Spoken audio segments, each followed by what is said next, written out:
ce qui a été dit et que je partage pour l'essentiel. Pour vous dire, monsieur le maire, cher Georges Sivet, que c'est toujours avec beaucoup de plaisir que je viens honorer ce rendez-vous de la Saint-Georges, et pas seulement parce que vous vous appelez Georges, monsieur le maire. Je venais même quand le maire s'appelait Pierre, n'est-ce pas, cher Pierre Fouque?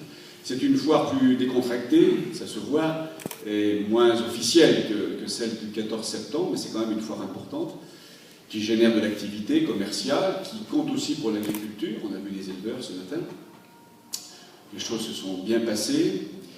Alors, on est à la veille d'un jour important. La campagne électorale est terminée depuis hier soir minuit.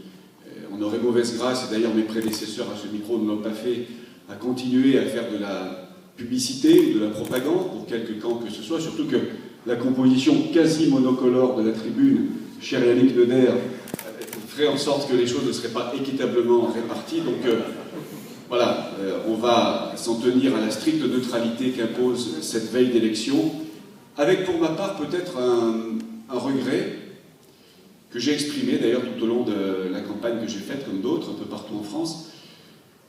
Mais je crois que ça n'est pas propre à cette année-là, à cette élection-là. Je regrette toujours qu'à l'occasion d'une élection présidentielle, on parle si peu des enjeux internationaux. Je ne sais pas si ça n'a pas toujours été le cas finalement. Moi qui adore l'histoire, je regarde un peu ce qui s'est passé, à part peut-être à l'époque du général de Gaulle, et la seule fois où il s'est présenté d'ailleurs au suffrage universel en 1965, où il avait été beaucoup question de la force nucléaire, du positionnement de la France par rapport aux États-Unis. Je crois qu'après tout, toutes les campagnes présidentielles se ressemblent. On parle d'abord des problèmes des Français. Et ma foi, c'est bien normal. Les Français votent aussi, si j'ose dire, pour ce qui les concerne directement dans leur vie quotidienne. Mais c'est quand même toujours un peu dommage que les questions internationales soient reléguées au second plan. Certes, on en parle un peu dans certains débats, dans des réunions publiques, mais l'essentiel du débat, et notamment médiatique, puisque maintenant les choses se passent surtout dans les médias, fait beaucoup l'impasse sur les enjeux internationaux.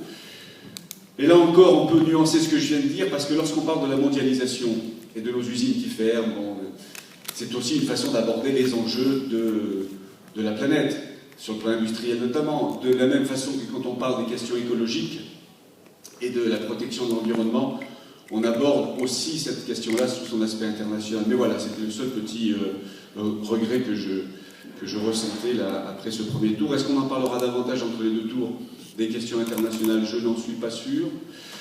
Peut-être de l'Europe, on parle quand même de l'Europe, ne serait-ce que sur les problématiques agricoles, on parle quand même de l'Europe, y compris pendant la présidentielle, et c'est une bonne chose.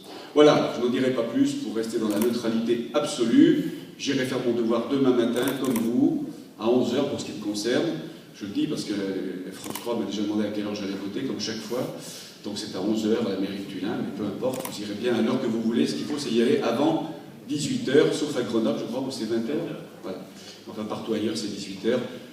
Et donc, rendez-vous, eh bien, le 14 septembre, monsieur le maire, pour la foire d'automne. Merci, bonne journée.